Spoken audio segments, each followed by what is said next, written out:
Fala, meu povo amado, tudo tranquilo com vocês? Seu professor favorito, professor Evaldo aqui na área, para dar continuidade ao estudo dos direitos políticos. E nessa aulinha vamos começar com um assunto que é o mais complicado de todos.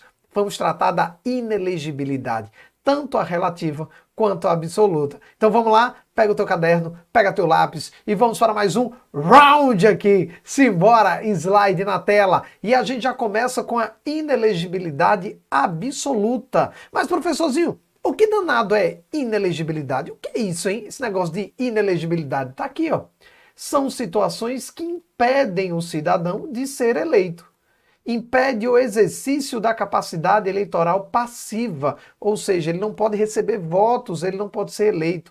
As inelegibilidades só podem ser previstas pela Constituição Federal ou por meio de lei complementar. E se dividem em inelegibilidades absolutas e as inelegibilidades relativas. E é exatamente isso que nós vamos ver a partir de agora, porque olha, para pensar. Você fica pensando, olha, o que é uma inelegibilidade absoluta? Absoluta porque é uma ideia que não tem o que fazer. Ele não pode ser eleito nunca naquela situação. Então, nunca naquela situação. Por exemplo, a gente já adianta aqui, estrangeiro. Estrangeiro pode ser eleito? Não, nunca. Isso é uma inelegibilidade absoluta. Estrangeiro nem vota, nem é votado. Ele é inalistável e inelegível. Agora nós também vamos tratar da inelegibilidade relativa, que aí são situações onde, dependendo do caso, ou seja, é relativo, ele vai poder ou não se candidatar. Beleza? Mas vamos lá, vamos começar com as inelegibilidades absolutas. Olha o que nós temos aqui. São situações que impedem completamente o cidadão de se candidatar a qualquer cargo eletivo. Assim, são inelegíveis de modo absoluto os inalistáveis, ou seja, os estrangeiros e os conscritos, e os analfabetos. Vejamos, olha o que nós temos, artigo 14, parágrafo 2º e artigo 14, parágrafo 4º. Olha o que nós temos aqui. Não podem alistar-se como eleitores os estrangeiros e durante o período de serviço militar obrigatório, os conscritos. Em outras palavras, o que ele está querendo dizer aqui, professorzinho? Quando ele fala não pode alistar-se, ele está dizendo não pode votar. Isso mesmo, não pode, olha só, não pode votar. Essa é a ideia, beleza? Ou seja, aqui eu estou na ideia de, olha, o cara que não pode se alistar é aquele cara que não pode votar. O inalistável é aquele cara que não pode votar. E quem é que não pode votar? Os estrangeiros e os conscritos. Esses não podem votar nunca. Eles são inalistáveis. E aí, o artigo 14, parágrafo 4º, complementa dizendo: são inelegíveis. Ou seja, em outras palavras, agora não pode ser o quê? Eleito. Não pode agora, ó, não pode ser votado. Essa é a ideia. Não pode ser votado. Beleza? Então, o inelegível é aquele que não pode ser votado. E aí, quem é o inelegível? São os inalistáveis e os analfabetos. Então, em outras palavras, ele está dizendo, olha, não pode ser votado, não pode ser um político, não pode se candidatar a um cargo político, não pode assumir um cargo político, os inalistáveis. E aí, inalistáveis é quem? Conscritos e os estrangeiros. Só que agora entrou uma figura nova, que é quem? Os analfabetos. Essa é a ideia. Então, resumindo isso aqui, eu fiz esse quadrozinho aqui embaixo para vocês, ó. Vamos resumir isso tudo? Vamos lá, vem comigo, deixa eu apagar aqui. Pronto, então olha só o que nós temos. Os inalistáveis. Quem é a galera inalistável? É a galera que não pode votar. Quem é que não pode votar? Estrangeiros e conscritos. Eles não podem votar. E aí, quem são os inelegíveis? Não pode ser votados. Não pode ser votados. E aí, eu também tenho os estrangeiros e os conscritos. Por que eu tenho os estrangeiros e os conscritos?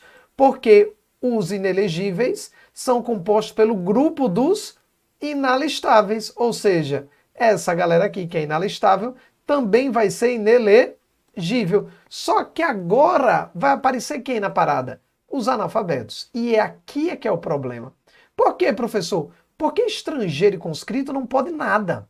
Não pode votar nem ser votado. Então o grande problema vai ser sempre o analfabeto.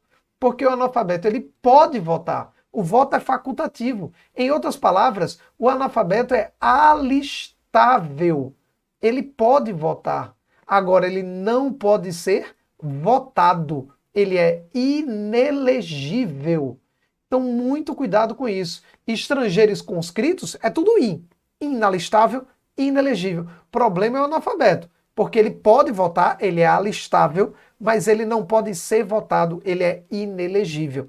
Então, em resumo, o que é que nós temos, pessoal?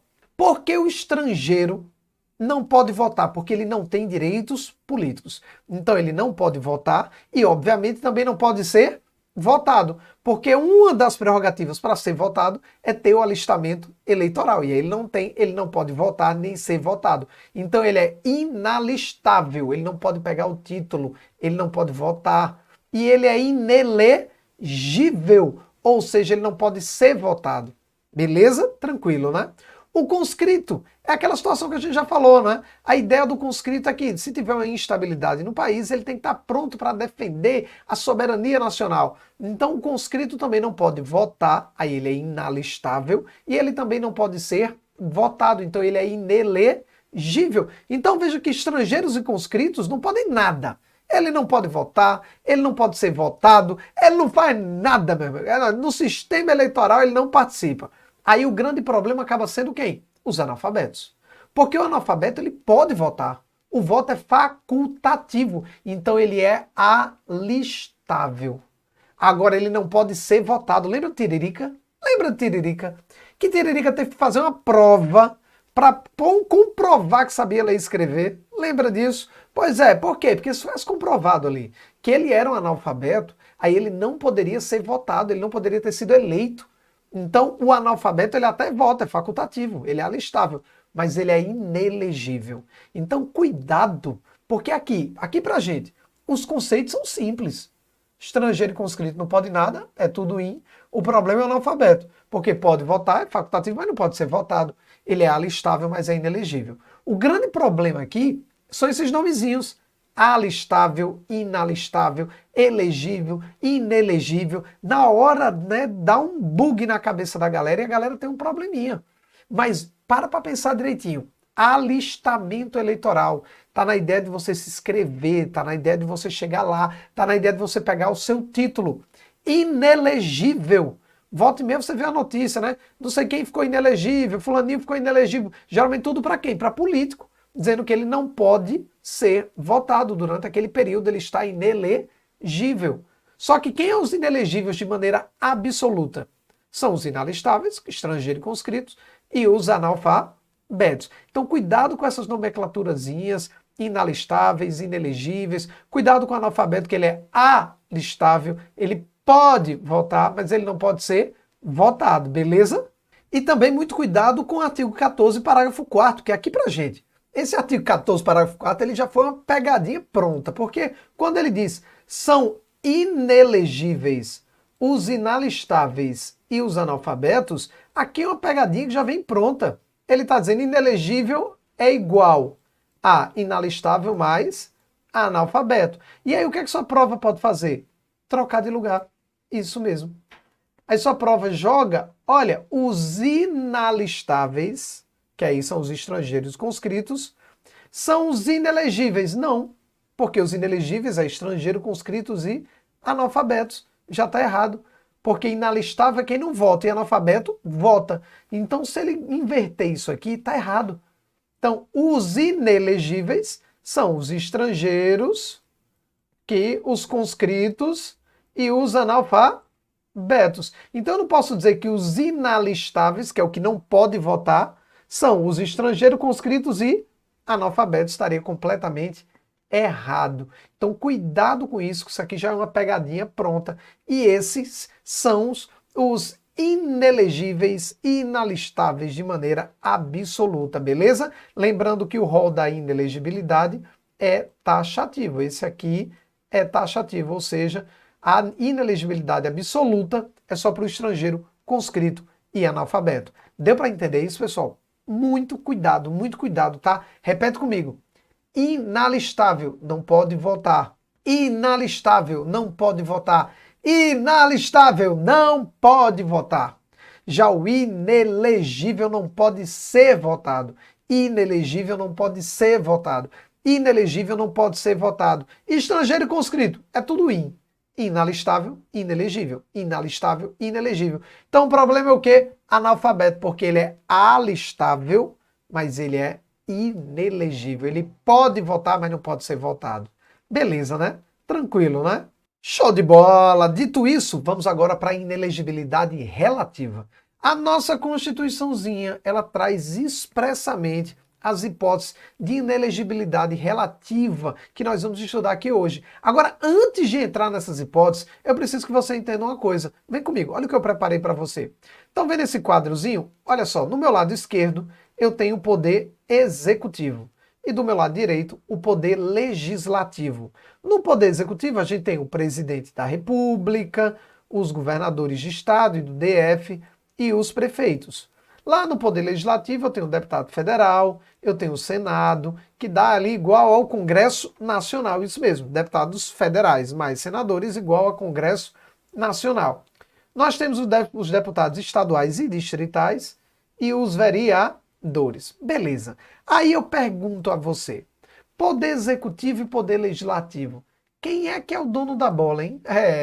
Porque no meu tempo era assim, né? O dono da bola ele mandava, ele dizia como é que eram as regras, onde ele queria jogar e tudo mais. Quem é o dono da bola? Quem é que faz as regras do jogo aqui? É o executivo ou é o legislativo?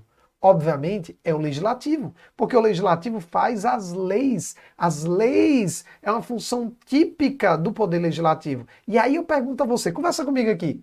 Tu acha que a galera que tem o poder de fazer as leis vai fazer alguma lei para prejudicar eles mesmos? Hein? Tu acha? Não, meu amigo. Mas nem a peste. Oxe, professor, então o senhor está querendo me dizer que essas prerrogativas de inelegibilidade é só para o poder executivo? É. E esse é o primeiro macete. Eu quero que você entenda que essa galera aqui desse lado é uma galera, ó, que pode... É uma galera que pode tudo. Tudo. É uma galera que pode tudo. Beleza? Eu quero que isso fique bem claro. Essa é uma galera que pode tudo. As inelegibilidades vão ser aqui, ó. Presidente, governador e prefeito. O problema vai ser todo desse lado. Beleza? Aí, a partir daí, nós vamos ver agora a primeira hipótese de inelegibilidade relativa. Vamos lá. Por motivos funcionais referentes ao mesmo cargo. Olha o que diz agora o artigo 14, parágrafo 5º. Ele diz o seguinte: o presidente da República, os governadores de estado e do DF e os prefeitos e quem os houver sucedido ou substituído nos cursos do mandato. Veja, ele falou em presidente, ele falou em governador e ele falou em prefeito. Olha, ele só falou do poder executivo. Ele só falou de presidente, governador e prefeito. Em nenhum momento ele falou de deputados, senadores, vereadores. Ele falou só da galera do executivo. E aí ele diz, presidente da República, governador e prefeitos, ou quem tem ali nos substituídos no curso do mandato, poderão ser reeleitos para um único período subsequente. Muito cuidado com isso. Como assim, professor? Não entendi. Volta aqui para mim. É o seguinte, meu povo amado. Presidente, ele pode ser presidente 4 anos, depois mais 4 anos, depois obrigatoriamente ele vai embora. Ele não pode ser presidente 3 vezes seguidas, 2 reeleições consecutivas. Então ele fica presidente 4 anos, pode se reeleger para mais 4 anos, mas depois ele não pode ser presidente, ele tem que ser outra coisa, inclusive nada. Mesma coisa governador. É governador 4 anos, pode ser reeleito para mais 4 anos, mas depois vai embora. Vá ser senador, vá ser deputado, vá ser presidente, mas governador, mas não. Prefeito, do mesmo jeito. 4 anos prefeito, 4 anos prefeito, depois vai ser outra coisa. Moral da história, presidente da República, governadores e prefeitos só podem ser reeleitos uma vez. Uma vez. Só pode ser reeleito uma vez para um único período subsequente. Então, veja que essa galera, de uma certa forma, eles vão ficar 4 anos. Então é a galera aqui, ó, que vai ficar 4 anos. Depois eles podem ficar mais 4 anos. Mas aqui, obrigatoriamente, depois é rua. É rua, pega o beco, vai atrás de outra coisa. Já essa galera do Poder Legislativo, lembra? Eles podem tudo. Eles podem tudo. Então, por exemplo, o cara pode ser deputado federal 30 anos seguidos? Pode. Tem problema nenhum. Pode ser senador 30 anos seguidos? Pode. Tem problema nenhum. Pode ser deputado estadual e vereador também? Também. Essa galera pode tudo. Essa galera, então, fica 4 anos, mais 4 anos, depois mais 4 anos e assim sucessivamente até o dia que Deus quiser. Então essa galera é reeleição ilimitada. Então as regras de inelegibilidade referentes ao mesmo cargo só se aplicam ao presidente da República, aos governadores de estado e aos prefeitos. Aí essa galera sim, foi prefeito uma vez, foi prefeito de novo, tem que sair. Vá ser outra coisa. Foi governador uma vez, foi governador de novo, tem que sair. Vá fazer outra coisa. E a mesma regra também vale para o presidente da República. Beleza? Inclusive eu coloquei aqui, ó. Em outras palavras, de uma maneira simples, o presidente, o governador e os prefeitos só podem ser reeleitos uma única vez. Ou seja, só podem exercer 2 mandatos consecutivos. E eu ainda coloquei, ó, Poder Legislativo não atinge os mandados do Poder Legislativo, porque lá, galerinha, é reeleição ilimitada, meu amigo. O negócio é bom, é reeleição ilimitada, eles não param mesmo. Não é bonito? É bonito. Aí você está se perguntando agora, oxe, professor, eu entendi. Então, prefeito, governador e presidente, a galera do Legislativo é 4 anos. Se conseguir se reeleger mais 4 anos, depois vai ser outra coisa, né? É. E o Legislativo não, ele pode ser deputado 300 vezes, né? É.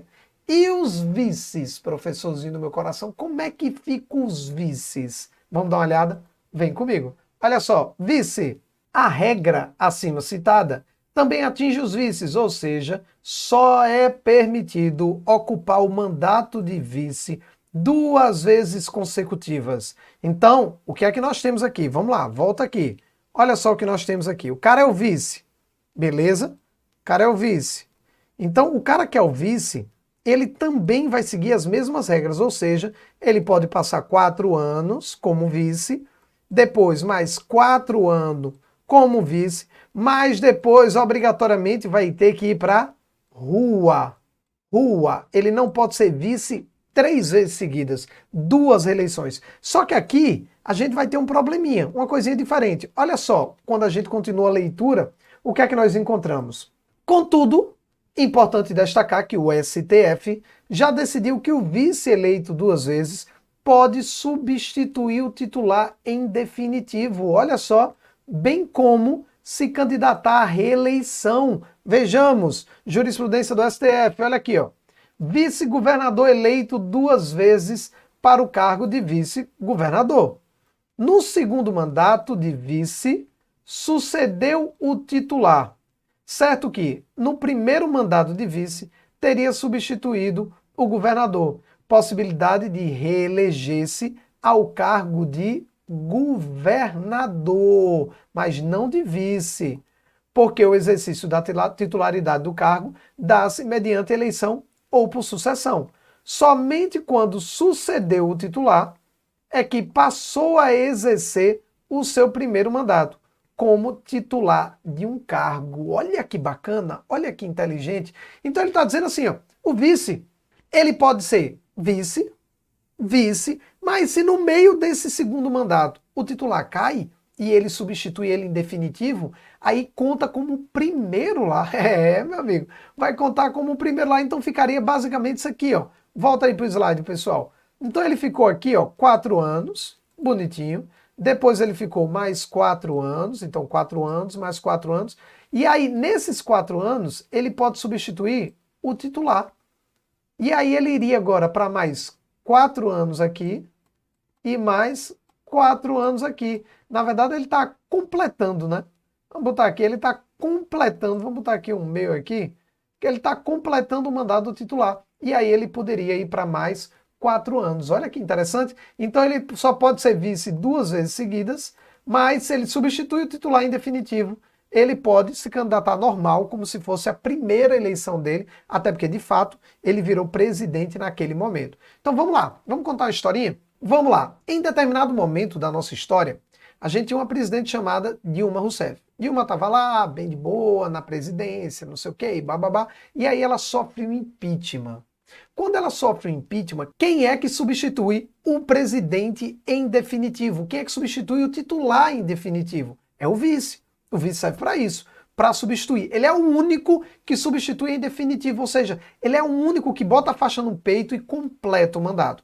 E aí, naquele caso, Michel Temer era o vice-presidente da República e ele assume a presidência do Brasil. Vamos supor que faltava ali 2 anos e pouco, para completar o mandato de Dilma. E aí ele vira presidente da República e completa o mandato dela. Ele não passa mais 4 anos, não. Ele completa. No caso dela, salvo engano, foi algo em torno de 2 anos e pouco. Ele completou esse mandato. Mas podia ser 1 ano, podia ser 6 meses, podia ser 1 dia. Então a ideia é que ele vai completar o mandato. Ele completou o mandato dela direitinho. Se ele tivesse se candidatado, seria reeleição. Olha só. Oxe, professor, mas ele assumiu como vice. Mas ele era o presidente naquele momento. E qual é o nome que eu dou para o cara que é o presidente e quer se manter presidente? O nome disso é reeleição. Então essa foi a ideia. Ele era o vice, e o cara pode ser vice 1 vez, vice 2 vezes, né? Mas não pode ser vice 3 vezes, mas pode ser titular. E aí ele assume o titular. E aí ele pode ser titular 1 vez e titular 2 vezes. E aí esse primeiro, mesmo só completando o mandato, vai valer sim como um mandato. E aí ele completa e depois é reeleição. Essa é a ideia. Então ficaria basicamente assim, ó. Vamos botar uma linha do tempo aqui, ó. Um vice, ele pode ficar aqui, ó, 4 anos como vice.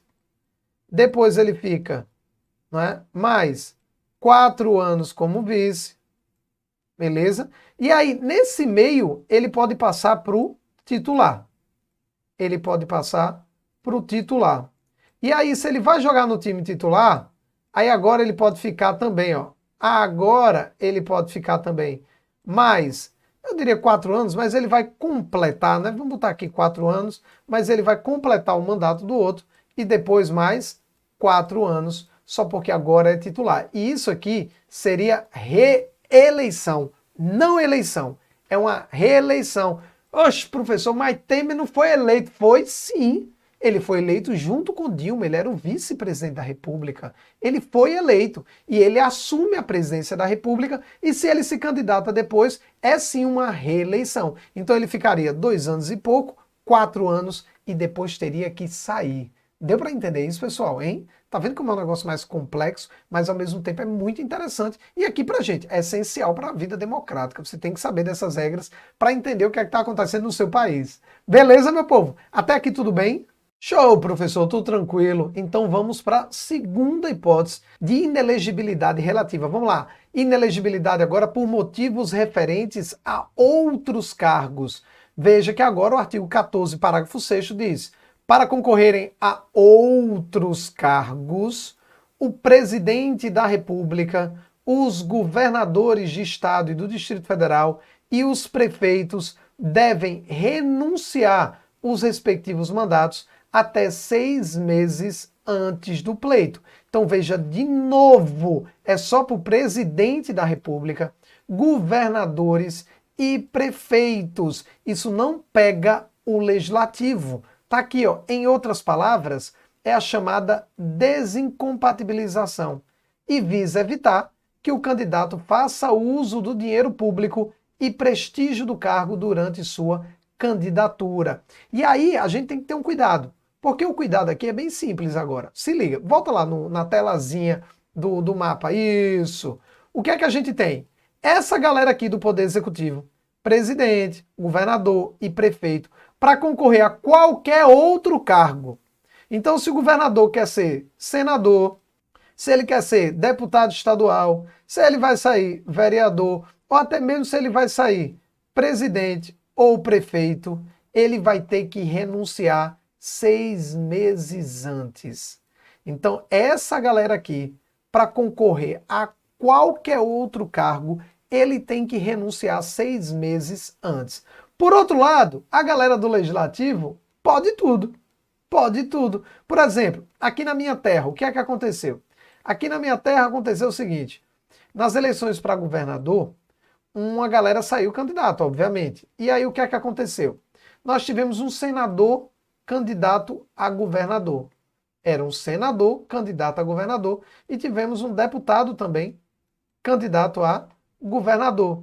E aí, o que é que acontece? Ele precisa renunciar 6 meses antes do senador? Não, não. Veio para cá, se candidatou, perdeu, voltou.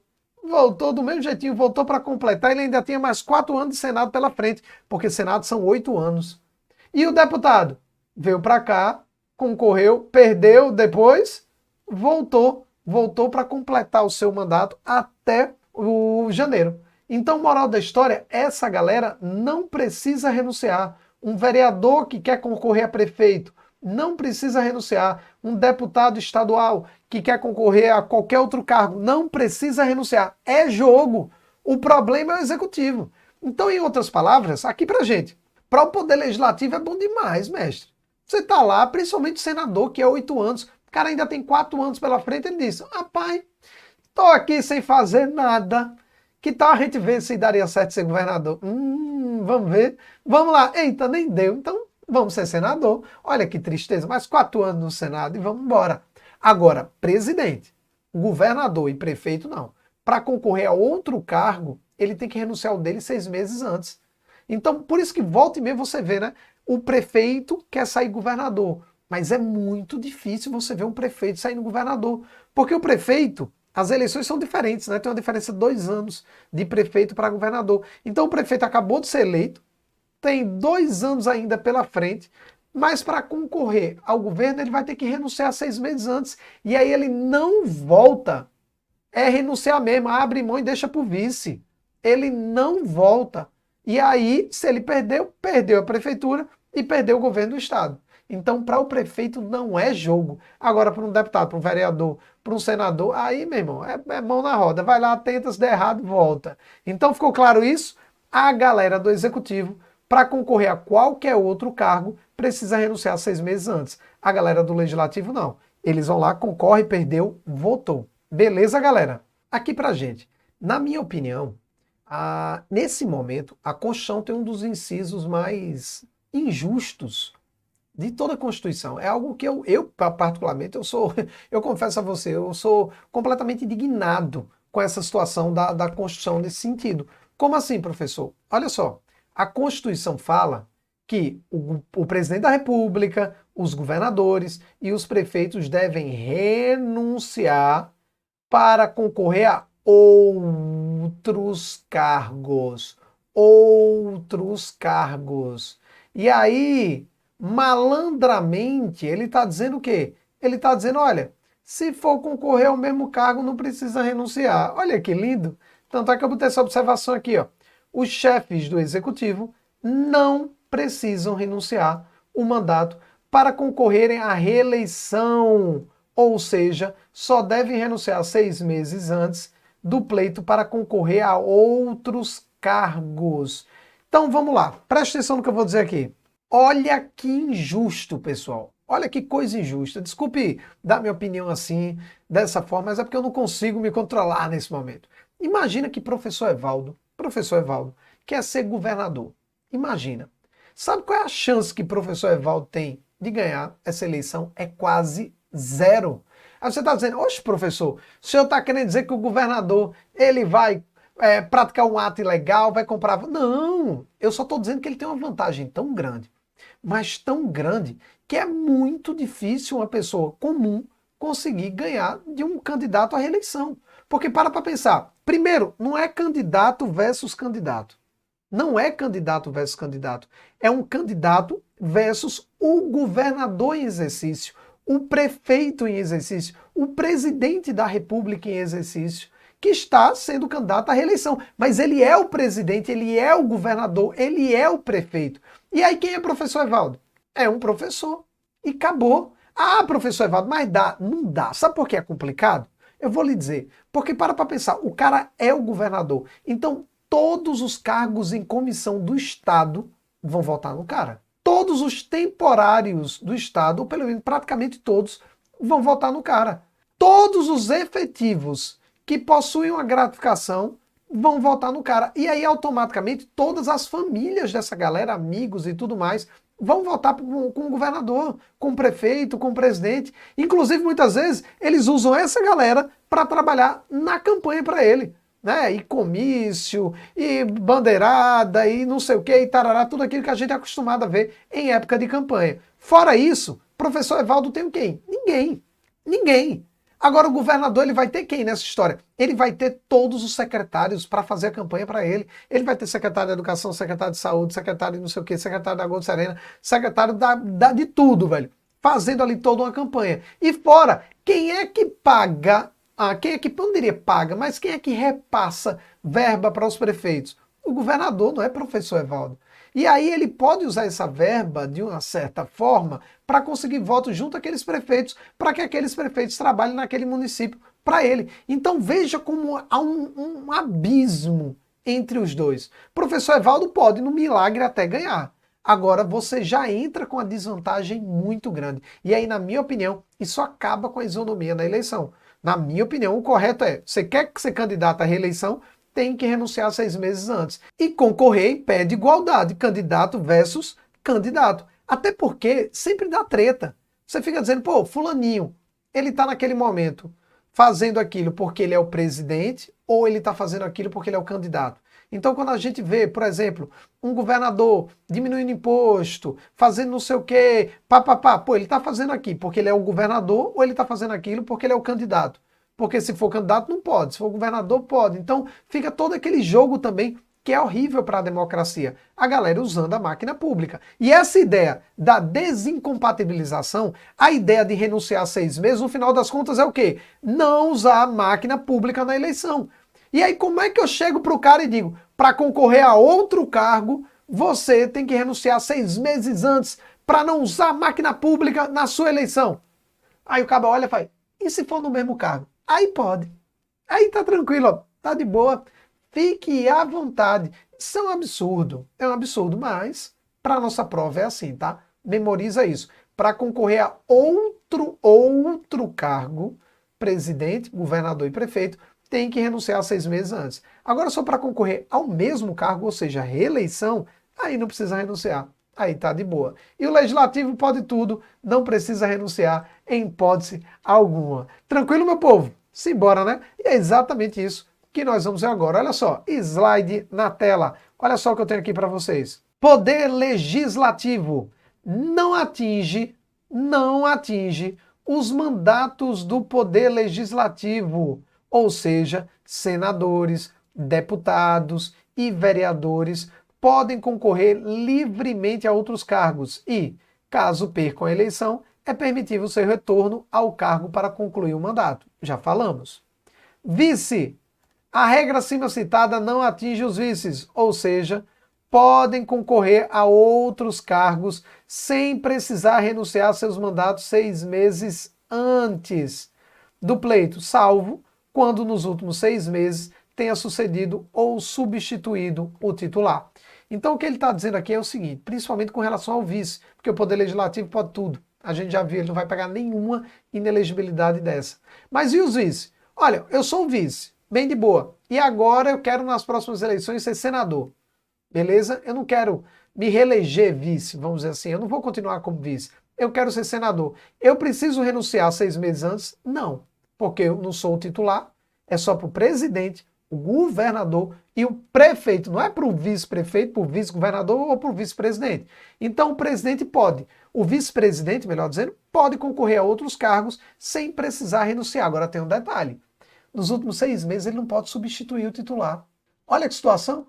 Então muitas vezes acontece, a gente já viu isso muitas vezes na história do nosso Brasil, de um vice estar concorrendo a outro cargo, aí o titular se ausenta por qualquer motivo e leva o vice junto. Vai viajar por não sei o quê, leva o vice junto. Faz não sei o quê, vai com o vice junto. Por quê? Para o vice não assumir e não dar um problema ali nas eleições para o Senado, por exemplo. Então essa é a ideia. Deu para entender, pessoal? É um assunto meio complexo, tudo, mas como eu falei, é um assunto interessante e é um assunto essencial para você viver em sociedade. Lembrando que qualquer dúvida pode me chamar nas redes sociais e a gente vai bater um papo, beleza? Beleza, pessoal, tá tudo tranquilo, tá tudo bem, conseguimos entender tudo direitinho.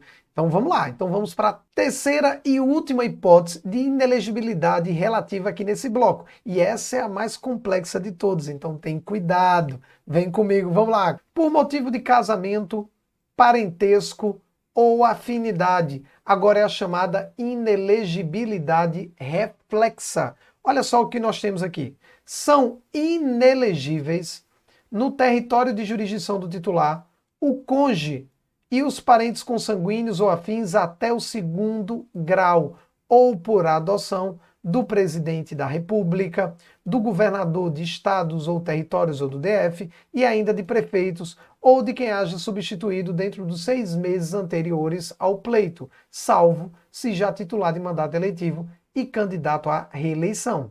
Caramba, professor, agora eu não entendi. Agora ficou pesado, né? Mas eu vou explicar para vocês. Olha só, vamos para aquele quadrozinho que fica melhor. Vem comigo, olha só.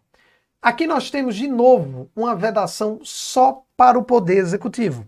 Então, por exemplo, o que é que ele está dizendo? Nenhum parente do prefeito, do governador ou do presidente da República, nenhum parente agora até o segundo grau, pode se candidatar dentro da área de jurisdição.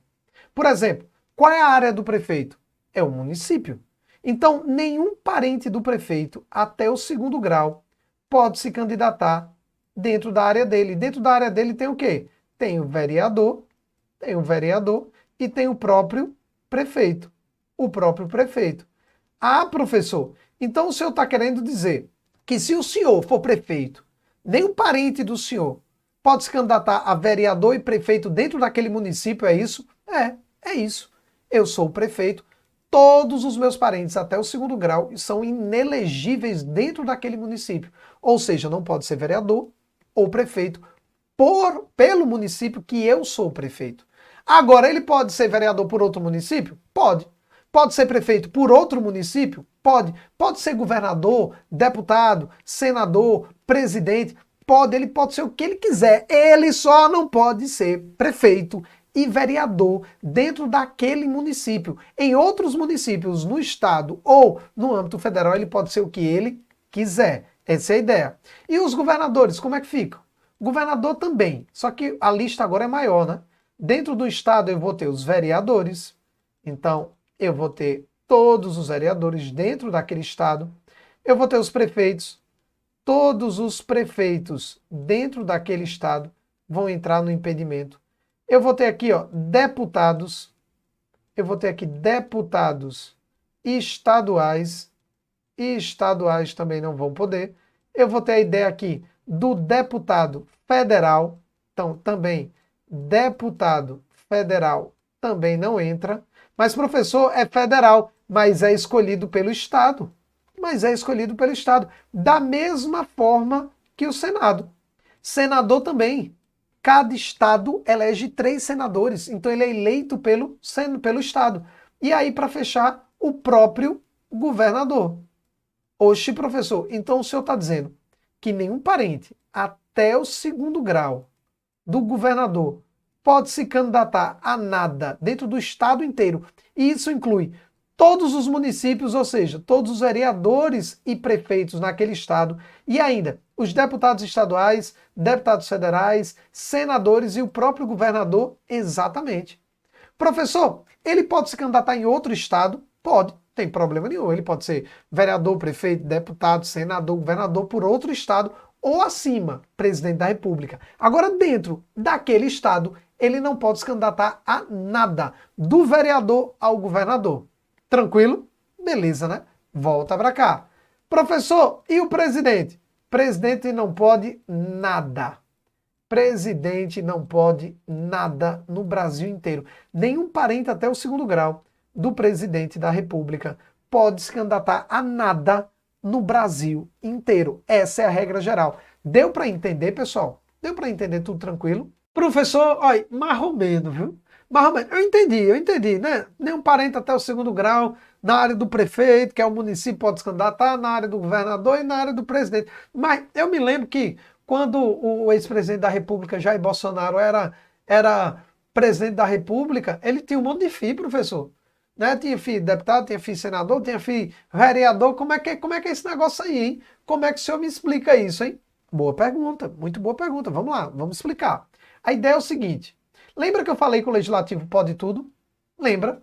Então estava aqui, ó, Bolsonaro era deputado, aí tinha um filho senador, outro filho, acho que deputado federal, e outro filho vereador. E aí lembra, o legislativo pode tudo. Eu posso ser senador, minha mulher deputada, minhas filhas deputadas, meu pai vereador, minha mãe senadora, e por aí vai. Você pode botar sua família inteirinha no poder legislativo.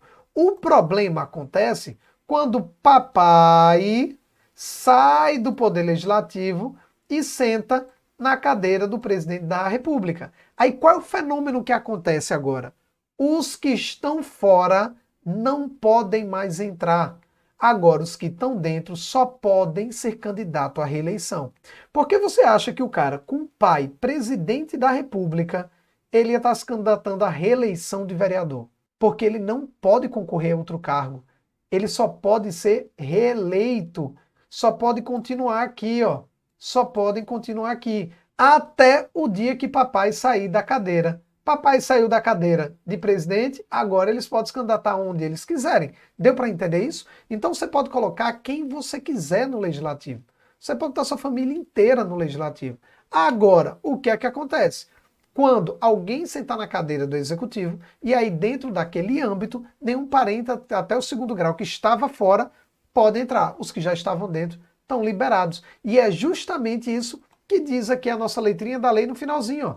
Quando ela diz aqui, ó, salvo se já titular de mandato eletivo e candidato à reeleição. Salvo se já titular de mandato eletivo e candidato à reeleição. E é justamente o que aconteceu. Eles já eram titular de mandato eletivo e estavam candidatos à reeleição, porque só podem, nesse caso, ter reeleição. Então vamos lá. Resumindo, como é que fica essa exceção? Aqui pra gente, pessoal. Ou você entra junto. Como assim, professor? Eu saio prefeito e minha mulher vereadora. Pode? Pode. Porque quando ela for entrar, eu vou dizer assim, tem algum parente dela aqui? Não, porque eu também sou candidato. Então, os dois entraram juntos. Na próxima, vai ser reeleição para mim e reeleição para ela. Aí não tem problema nenhum. Ou ela já estava no legislativo, ou o familiar já estava lá no legislativo e ele vai ser candidato à reeleição. Ou seja, ou entra junto, ou já estava antes no legislativo. Beleza? Agora, quando o papai sentar na cadeira de presidente, governador ou prefeito, aí parente até o segundo grau, dentro daquela área, não pode mais entrar. Deu para entender isso? E cuidado, é parente de segundo grau. É parente de segundo grau. A galera tem uma mania de confundir isso aqui com nepotismo, que é terceiro grau. Aqui é parente de segundo grau. Beleza? Tranquilo, pessoal? E só para reforçar aqui, ó, em outras palavras, nenhum parente até o segundo grau do presidente da República, governador ou prefeito podem se candidatar a nenhum cargo dentro do território de jurisdição do titular, salvo quando já possua mandato eletivo ou que ingresse simultaneamente com o parente no cargo público. Beleza? Parentes até o segundo grau do prefeito não podem se candidatar a vereador ou a prefeito no mesmo município. Parentes até o segundo grau do governador não podem se candidatar a vereador, prefeito, deputado estadual, deputado federal, senador, governador pelo mesmo estado. Parente até o segundo grau de presidente não pode se candidatar a nenhum cargo no Brasil. Beleza? E cuidado, o STF entende que a inelegibilidade reflexa, que é essa que estamos vendo, atinge a união estável inclusive a união homoafetiva. Então, se o cara está só na união estável ou na união homoafetiva, também vai entrar na regra do mesmo jeito. Beleza, meu povo? Agora tem um detalhe aqui, que é aqui pra gente. Isso quando cai, quebra o cara. Por incrível que pareça, o detalhezinho ele é mais ingênuo do que você possa imaginar. A pergunta é, o que é parente até o segundo grau? Você acredita nisso? Ele vai botar, por exemplo, olha, fulaninho é primo do governador. Ele pode se candidatar? Aí o cara fica, o primo é parente de segundo grau? Fulaninho é tio do governador, ele pode se candidatar dentro daquele estado? Acaba, olha. Fulaninho é avô, pode? Vamos dar uma olhada nisso? Então vem comigo, vamos lá. Olha só, vou fazer aqui a coisa mais simples possível, tá? Pronto, aqui está o candidato, coisa bonitinha. Olha como o professor Evaldo desenha bem. É um gênio do desenho, é um gênio do desenho. Então tá aqui o candidato. Quem é o parente de primeiro grau dele? Vamos lá, vamos subir. Os ascendentes. O parente de primeiro grau vai ser pai ou mãe. Isso mesmo. Então, pai ou mãe vai ser parente de primeiro grau. Parente de primeiro grau. Subindo mais um pouco, a gente vai ter o quê? O vô e a avó. Isso mesmo. Eles serão parentes de segundo grau. Descendo agora um pouco, nós vamos encontrar quem? Tio e tia. Tio e tia é parente de terceiro grau. E descendo um pouco mais, encontramos os primos. E primos é parente de quarto grau. Descendo um pouquinho aqui também da mamãe e do papai, a gente encontra o irmão. E o irmão é um parente de segundo grau. Descendo um pouco também aqui, nós temos filhos. Filho é parente de primeiro grau. E descendo um pouco mais, teríamos os netos, é parente de segundo grau. E aí, qual é o problema disso aqui? O problema disso aqui, meu querido, é tio e primo. Esse é o problema. Tio e primo. Por quê? Porque tio é parente de terceiro grau e primo é parente de quarto grau. Lembra que aqui é até segundo, então tio está liberado, primo está liberado. Quem não pode é filho, neto, pai, mãe, avó, irmão. É essa galera que não pode. Então se o cara chega e diz assim, ó, volta aqui para mim. O cara chega e diz assim, olha, o tio do governador do estado tal quer se candidatar a prefeito naquele mesmo estado. Pode? Pode. O primo do governador quer se candidatar a senador por aquele estado. Pode? Pode. Tem problema nenhum. Agora o irmão dele, não. O avô não, a mãe não, o filho não, o neto não, porque são parentes de segundo grau. E aí a gente já acaba com a coisa, tá? A gente já para com isso por aqui. Porque pensa num negocinho que é constrangimento, é o cara chegar e dizer assim, fulaninho é meu primo de primeiro grau, fulaninho é meu primo de segundo grau, fulaninho é meu primo de terceiro grau. Isso tem muito, né? Principalmente no interior, né? Oxe, tu é Rodrigues, é? Tu é Rodrigues, tu é meu primo, viu? Tu é meu primo, eu nem sabia que eu tenho primo transparente. Tu é meu primo, eu acho que deve ser das bandas lá dos Rodrigues, lá de não sei onde, não é? É tudo primo. É meu primo de quarto grau. Meu amigo, o primo de quarto grau é o primo de primeiro grau, porque não existe primeiro grau. O primo, ele já é de quarto grau. O seu primo de primeiro grau é de quarto grau. Deu para entender isso? Então cuidado, tá? Primo é de quarto grau. E aí também vem outra pergunta. Professor, oxe, professor, e os agregados, hein? Aí eu falo, agregado? É, os agregados, o povo lá da família da noiva, do noivo, do marido, da esposa. Como é que fica essa galera, hein? Como é que fica sogro, sogro, cunhado? Boa pergunta. É o seguinte, ó. Quando você casa, olha que interessante, você vira um só corpo e um só espírito. Ou seja, vira uma coisa só. Então a ideia é que casou, agora vira um espelho. Aí a mãe dela, ou seja, sua sogra, é seu parente de primeiro grau. É, meu amigo. É, nós que lute. É seu parente de primeiro grau. O avô e a avó da minha esposa são meus parentes de segundo grau. Tio é meu parente de terceiro grau. Primo de quarto, irmão, cunhado é de segundo. E por aí vai. Por quê? Porque é um espelho. Só que a gente vai tratar de maneira diferente. Como assim, professor? É um parente de primeiro grau por afinidade. É um parente de segundo, de terceiro, de quarto grau por afinidade. Então, sua sogra é seu parente de primeiro grau por afinidade. Do mesmo jeito, seu cunhado é seu parente por afinidade. E aí o povo pergunta, né? Professor, e a sogra entra aqui? O cunhado entra aqui? Porque são parentes de primeiro e segundo grau, respectivamente. Eles ficam impedidos também? Ficam. Eles também ficam impedidos. Sabe por quê? Porque a letrinha da lei, ela diz aqui, ó. Vamos ver de novo? Ela diz aqui, ó.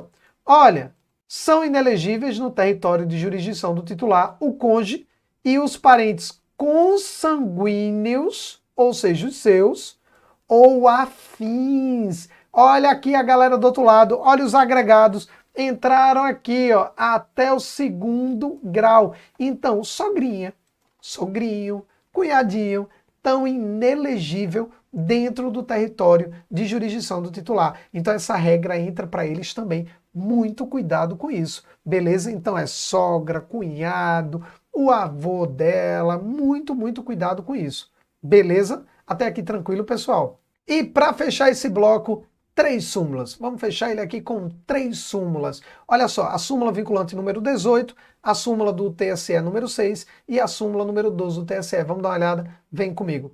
Começando com a súmula vinculante número 18 do STF, que cai, que só a molesta em prova. Então, cuidado com isso. Olha o que ele diz.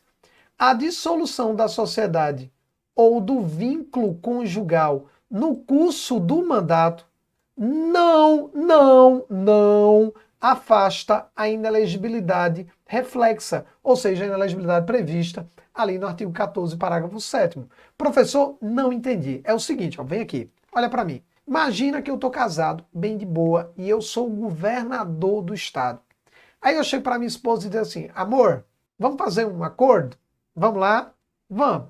Seguinte, a gente divorcia no papel, bem de boa, e aí você concorre a prefeita da capital. E eu continuo como governador. E aí juntos a gente domina a coisa toda. E obviamente a gente continua se encontrando ali na casa de praia, ali em Paris, ali, né, no nosso flat, tudo bonitinho, é só no papel mesmo, né, e só dando ali o tapê para a gente poder fazer isso. Então essa é a ideia. A dissolução da sociedade ou do vínculo conjugal durante o mandato vai manter sim a inelegibilidade. Por quê? Para evitar que esse tipo de coisa aconteça. Isso aconteceu, inclusive, aqui no estado da Paraíba, no meu estado. Tinha um governador, que ele estava lá, governador bem de boa, e ele se divorciou durante o mandato. E aí, no mandato seguinte, ele estava concorrendo à reeleição, e aí lembra que ele não precisa renunciar para concorrer à reeleição, então ele era o governador, e aí a ex-mulher dele se candidatou a deputada. E aí ela foi lá, tal, não sei o quê, ficou como suplente, e aí quando ela foi assumir, o eleitoral olhou e fez, pode não. Por quê? Porque seu ex é o governador. Eita, que olha, que eu vou dizer uma coisa, olha, ter ex já é um negócio ruim, meu. Pense no negócio ruim, é o tal do ex. Agora imagine você ter um ex-governador que barra a sua candidatura para deputado. Olha que coisa bacana, é legal, né? Pois é, muito cuidado com isso. A dissolução da sociedade ou do vínculo conjugal não afasta a inelegibilidade reflexa. Essa é a súmula vinculante número 18 do STF. Aí muita gente pergunta, beleza, professor, eu entendi. Né? Separou, continua inelegível, não é isso? É isso, continua inelegível. Mas, e se ele morrer? Aí, meu irmão, a morte tudo extingue, né? Você acha que o quê? Que a galera vai combinar? Ei, vamos fazer um combinado aqui? Vamos. Eu morro para você assumir. Não, pô. Óbvio que não. Óbvio que não. Então a morte tudo, vamos dizer, extingue. Quem diz isso é a súmula 06 do TSE. Vamos dar uma olhada? Olha o que ele diz aqui, ó. São inelegíveis para o cargo do chefe do executivo o cônjuge e os parentes indicados no parágrafo 7º do artigo 14, que é o parente até o segundo grau, tudo bonitinho, salvo, isso aqui é o que interessa, ó, salvo se esse reelegível tenha falecido, renunciado ou se afastado definitivamente do cargo até 6 meses antes do pleito. Em outras palavras, o que ele está dizendo? Olha, se ele morreu, se ele faleceu, quando o outro for candidatar, não vai ter nenhum parente lá. Se ele renunciou 6 meses antes ou se afastou em definitivo, entregou a parada 6 meses antes, quando o parente for lá se candidatar, não vai ter parente nenhum, não vai ter ninguém até o segundo grau, ninguém impedindo, então ele vai poder se candidatar tranquilo. Então, moral da história, não vai ter inelegibilidade reflexa. O parente vai poder se candidatar sim, se o seu parente até o segundo grau, que era o prefeito, o governador ou o presidente, tenha falecido, renunciado ou se afastado definitivamente em até 6 meses antes da eleição. Deu para entender? E para fechar, vamos para a súmula número 12. Olha o que ele diz. São inelegíveis no município desmembrado e ainda não instalado o cônjuge e os parentes consanguíneos ou afins até o segundo grau ou por adoção do prefeito do município mãe e de quem tenha substituído dentro dos 6 meses anteriores ao pleito, salvo se já titular de mandato eletivo. Aí o cara diz, Ave Maria, professor, agora eu não entendi, foi nada. Vamos lá, eu vou explicar. O que é que ele está falando? Ele está dizendo basicamente o seguinte, ó. Ele está dizendo o seguinte, imagina que você tem um município, vamos desenhar um município. Imagina que eu tenho um município aqui, ó. Isso aqui é todo o município. E aí imagina que esse município vai ser desmembrado, ou seja, essa parte aqui, ela vai ser desmembrada, vai se tornar um novo município. Um novo município, essa é a ideia. E aí o que é que acontece? Veja que o prefeito aqui, até ontem, era prefeito de ambos os lados, era prefeito do município inteiro. E aí, bem ou mal, essa galera aqui, desse novo município, que foi formado a partir de um desmembramento, ele votou nesse prefeito. Até ontem ele era o prefeito de todo mundo aqui. Então a regra que o TSE trouxe é o seguinte, olha, partiu o município em dois, formou um novo município para essa primeira eleição,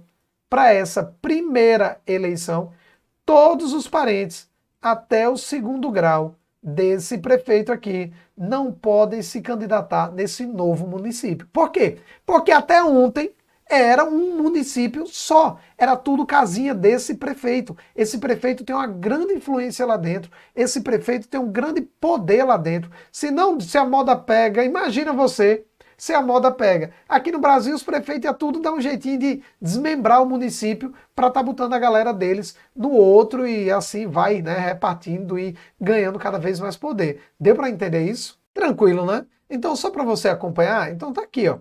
São inelegíveis, não pode, no município desmembrado, ou seja, aquele que foi repartido, aquele que foi dividido, o cônjuge ou parentes consanguíneos até o segundo grau, por adoção do prefeito do município mãe, ou seja, o cara que era prefeito de todo mundo até ontem, e de quem tenha substituído dentro dos 6 meses anteriores ao pleito, salvo se já titular de mandado eletivo. Essa é a ideia, tá? Então cuidado. Veja que eles são inelegíveis no município desmembrado e ainda não instalado. Aí dá a ideia de que é só a primeira eleição daquele município. Por isso que ele está dizendo, ainda não instalado. Beleza, meu povo? E para fechar aqui de vez, só mais um detalhe, tá? Cuidado também que o STF já decidiu que não pode o prefeito itinerante. O que é o prefeito itinerante? É aquele prefeito que passava 4 anos, aí não podia mais, porque não pode ter mais de uma reeleição, aí ele ia para outro município vizinho. Aí passava 4 anos, depois voltava, 4 anos, aí ia para outro, e ele ficava pulando de galho em galho. O STF disse que isso não pode. 4 anos como prefeito, 4 anos como prefeito, vá ser outra coisa, beleza? Vá se candidatar a outra coisa, inclusive nada. Agora, passou 4 anos como prefeito, aí 4 anos no banco de reserva, sem nada.